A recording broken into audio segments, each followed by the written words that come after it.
welcome to Community Conversations. I'm your host, KK Conishiro. The Fremont Unified School District Board of Education has welcomed 2 new additions this winter to its 5-member group. While joining the board in many different ways, both new members bring a wealth of experience and dedication to the children in the city of Fremont. Today on Community Conversations, we will get to know our new Board of Trustees and get their first impressions of their first weeks on the job. And joining us tonight is Dr. Michele Berke and Dr. Shao, and of course my favorite co-host, Dr. Jim Morris. I don't have a doctorate, I gotta work on that. Okay, so welcome to the show. I appreciate you guys being here. Can you give our viewing audience a little bit about your background and what motivated you to become a board of trustee? I mean, well, that's a big jump. Who would like to start? Let me start first. Okay. I was born in China, and I came to the United States after I graduated from college. Then I went to Harvard and got my PhD in chemistry. In 1996, I came to the Bay Area, settled down, and I have been working in the biotech industry as a cancer research scientist. Wow. And we moved to Fremont in 2003, so I have 2 children who went through the Fremont public schools. Are they still in school? One is still in school, Okay. a senior at Mission San Jose High. Wow. Yes. So 2 years ago, I ran first, trying to show my intention to give back to the community. At that time, not many people knew about me, so I didn't get elected.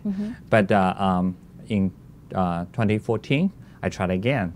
And this time, I got a lot of support from the community. Nice. What motivates you? What gave you the instinct or the motivation?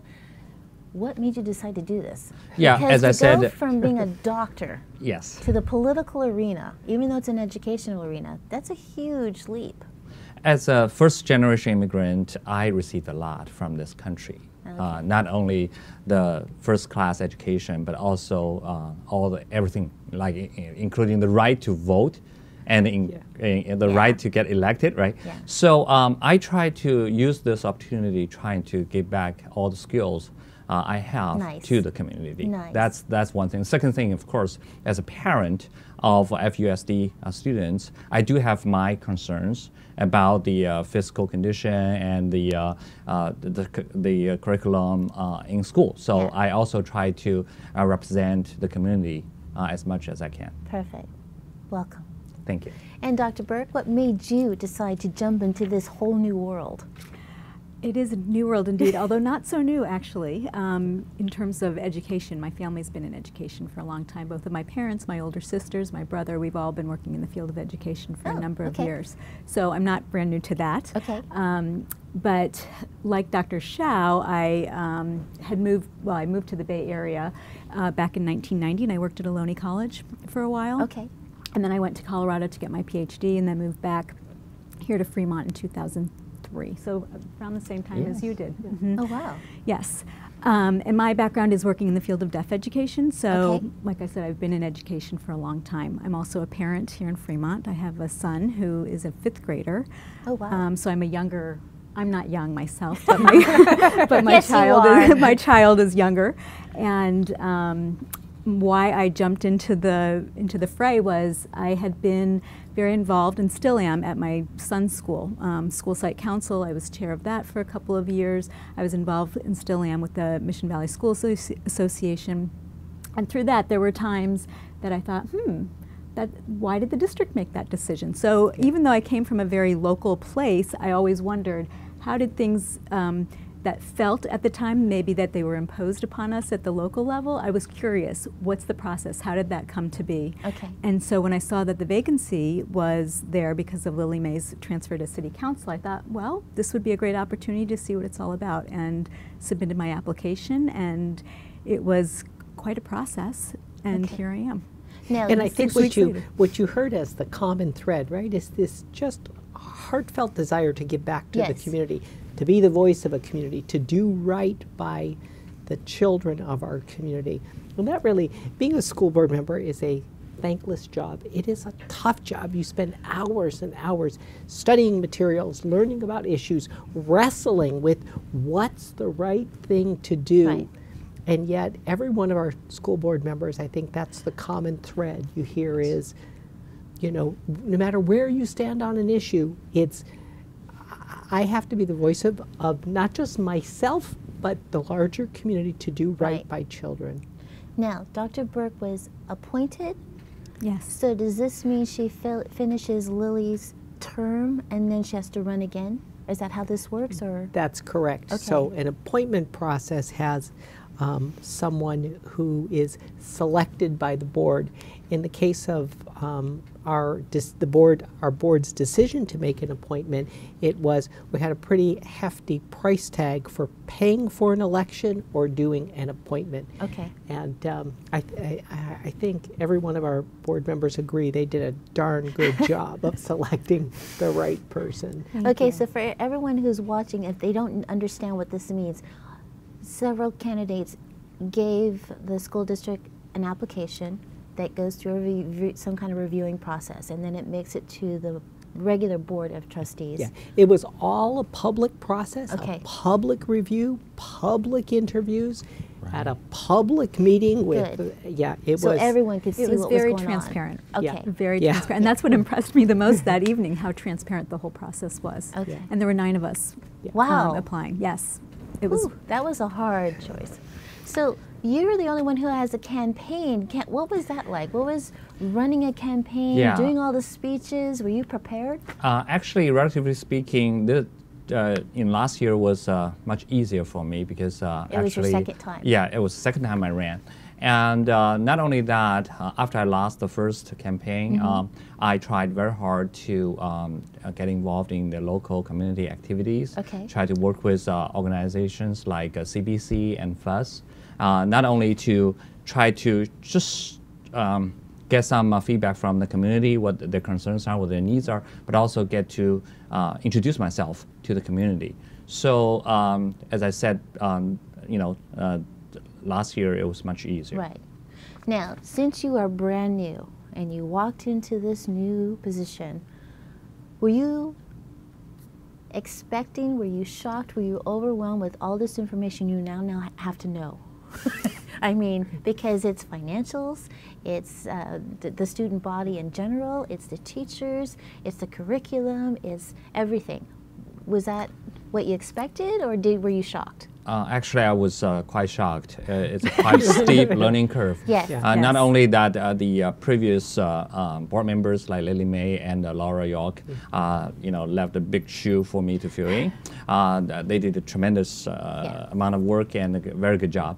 I feel that there's so much for me to learn. Every meeting, I would get a thick packet. I have to read through, I have to raise questions, get them answered by the staff, and then so that I can make an educated decision on all those issues. So it's quite a big surprise for me. I would agree. I would agree. It's a little intimidating, in fact, to get all this paperwork and also emails and conversations that we're having on many, many different issues. And I think overall, we care about the students, we care about the staff within the district. Right. So there's lots of different levels and there's lots of different layers that we have to And understand. although our common commitment is to doing what's best for the students, I mean, you really have to understand as a trustee, you really are on the board of directors of a $300 million corporation. Yes. It is a huge responsibility, and on top of that, it's the public's money Yes. that you're responsible really for managing and making sure that it's used effectively. Right. Now, when you've got 2 new board members, are they assigned a certain person to help mentor them through this process? Or like Dr. Shao said, he can go to the staff. Now, does he go to the different staffs of that department, or does he go to the one staff member that tells him everything? How's that work? Well, let me answer Both this ways. question. Actually, there are 2 parts. The first part is like, from the state level, they really help us to learn how to be an efficient board member. Okay. For example, I get enrolled in this program called Masters in Governance. Okay. That's a long course, like 5 classes. I have to take them. Okay, wait a throughout the minute. years. So you're going through this, plus you're cramming for the board meeting. That's like going to 2 universities at the same time. I know it takes a lot of time and effort. So first of all, I have to learn basics Yeah. But for FUSD, then for all the gender issues, I have to consult with our staff members. I have to say that they're very supportive and very patient. You know, sometimes I raise very stupid questions, but they do their best to help me. Okay, good. Good. I would agree with that. Yeah. Everybody's been very supportive and helpful, and we have regular meetings, and both Dr. Shao and I sit on the budget subcommittee because the previous board members feel that that's a really good way to get your hands dirty with what's going on. On average, how many hours does a board of trustees spend a month? Because most people think, oh, they just go to the meeting that's on TV. They don't realize the behind the scenes work that you have to do. So on average, how much hours would you say a person gives? I just give it my guess and say probably at least 20 hours a week. That was my Yeah. estimation as well. Right, right. And being the first term, actually the first year trustee, I have to admit that I spent way more than that because not only you have so much to read, so many people to talk with, and you have to get enrolled in all those classes. You spend a lot of time thinking, basically. It's more challenging than the campaign, believe me.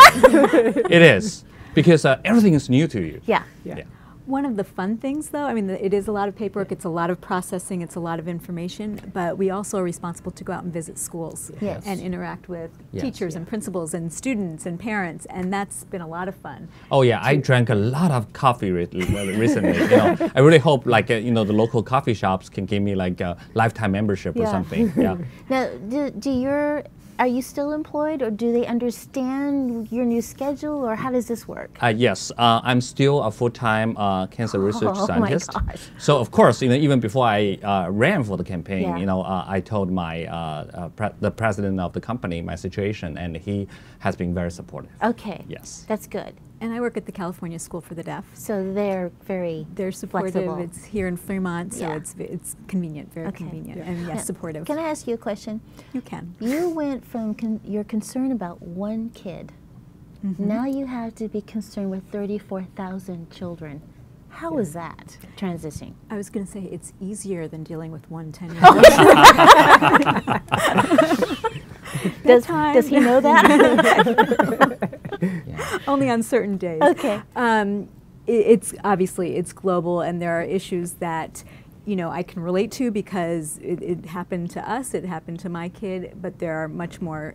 Our school district, we love about it is that it's a diverse school district. So we Yes. have, again, it's complex, and yet it's fascinating to me to see how passionate the people are who work in the district, and Absolutely. in all the different schools that I've visited so far, and all the people I have met. I have not met or encountered anybody who is not as passionate about kids as I would say all of the board members are. And actually, I have to say even the candidates, because every person who came before the board that night came with passion and thoughts and ideas about how we can improve the schools. Yeah, actually, for me, we have a Chinese saying. I'm not sure whether it's Confucius or not.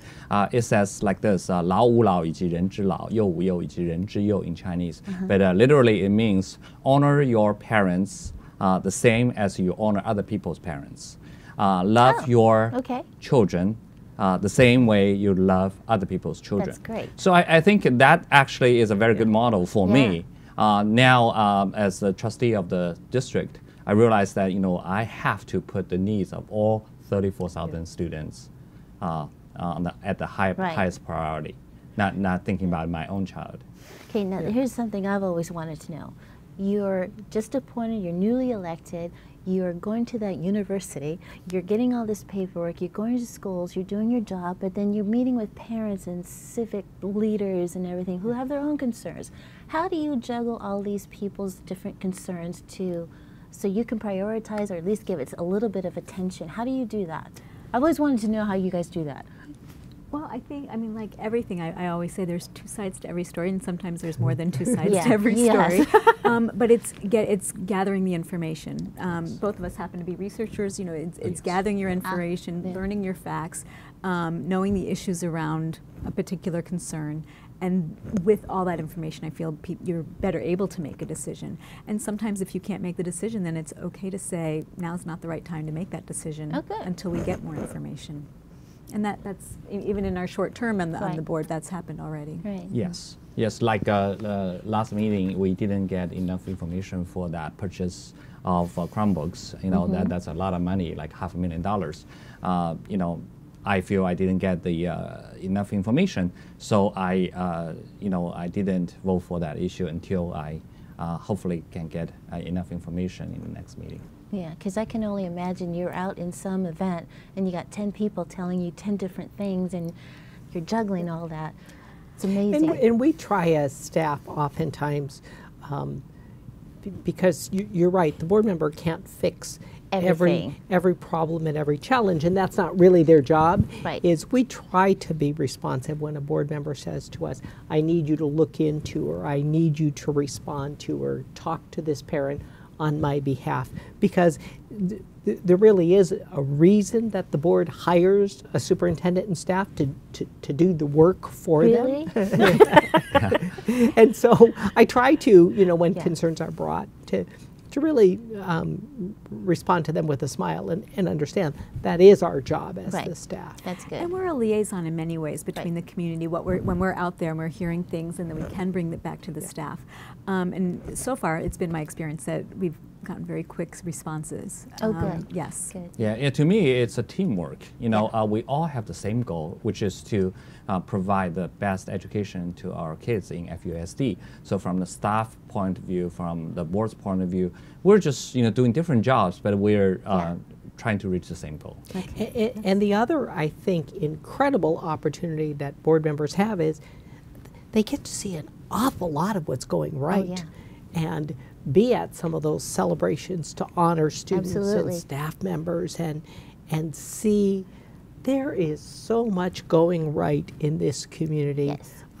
That I think is another burden on board members sometimes, is because you are such important leaders of the community. You're expected to be at so many events, but part of the responsibility is knowing you are a symbolic leader Right. in addition to being a real leader. Right, right.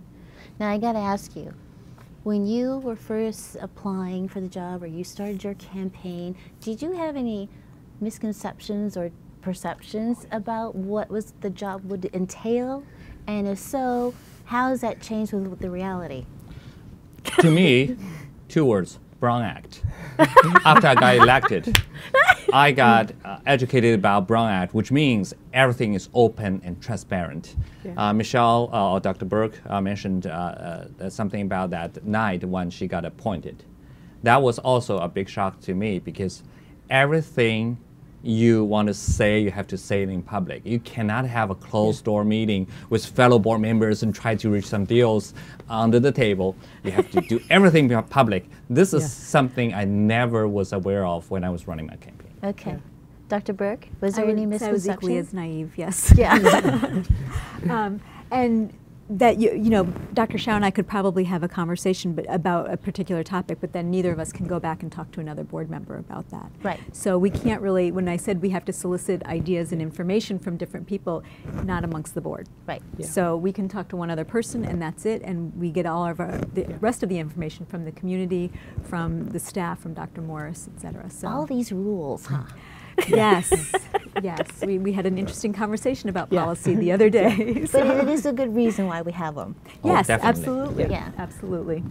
What are the favorite or the best things you learned about the school district that you didn't know before? First of all, I have to admit, or actually I'm very happy to tell you that before that, I never realized that we have such a strong team of staff that are so supportive. Without them, myself, I cannot do a good job as a trustee. So this is something I have to say. Good. Yeah, of course, I kept learning about what's going on in the school district, and actually Dr. Morris just sent me an email the other day saying that 2 schools became the candidates for gold ribbons. Gold ribbon. Yes. Yeah, That's schools right. in California. And you know, we kept hearing all those good news day after day, and I'm very proud to be living in Fremont, Yes. having my kids in the school district, and right now serving on the board. That's good. Dr. Berke, what surprised you?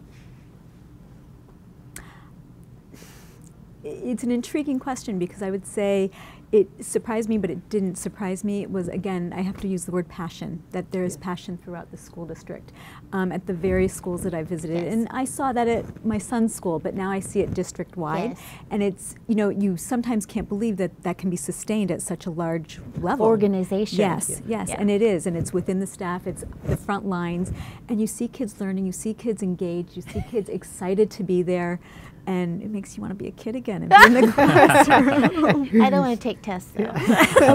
Okay. That's actually my job, so. Okay, good. Well, I appreciate you two being with us, and an opportunity for our viewing audience to meet you. Congratulations. I wish you the best. I know you're going to do good for us, okay? Dr. Morse, thank you as always Thank for you being so here. much, KK. And for everyone here at Community Conversations, we appreciate you watching, and we'll see you really soon.